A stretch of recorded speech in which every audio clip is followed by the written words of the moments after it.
High, কেমন আছো সবাই? আজ অনেকদিন পরে আবার ভিডিও নিয়ে এলাম একটা। আজ শীতের ফুল গাছের বীজ সংরক্ষণ করব, সেটাই দেখাবো।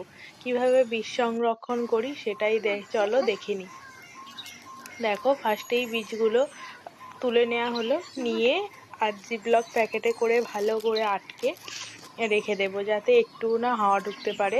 আর যাতে কোনটা কি বীজ সেটা বুঝতে পারি, তার জন্য ছোট ছোট করে প্রিন্ট করিয়ে নিয়েছি, ফুলের ছবি দিয়ে প্রিন্ট করিয়ে নেওয়া হয়েছে।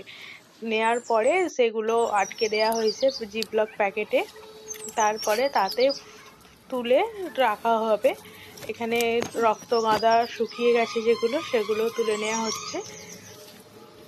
নিয়ে তারপরে জিপলক প্যাকেটে করে রেখে দেব। যে যে ফুলগুলো হয়েছে, এখনো অনেক ফুলের দানা বা বীজ শোকায়নি, পুরো শুকনো হয়নি, তাই সেগুলো তোলা হয়নি। যেগুলো তোলা হয়েছে দেখো, এই বীজগুলো তুলেছি। আবার যেগুলো বাকি আছে সেগুলো পরে তুলবো। আর এখন এগুলো রেখে দেব পরে। আর যেগুলো দেখছো যে এইগুলো পাতা সমেত তোলা হয়েছে যেগুলো, সেগুলো পরে একদিন যে পাতাগুলোকে ফেলে দিয়ে বীজগুলোকে বের করে নেবো। আজ এতটুকুই, চলো টাটা।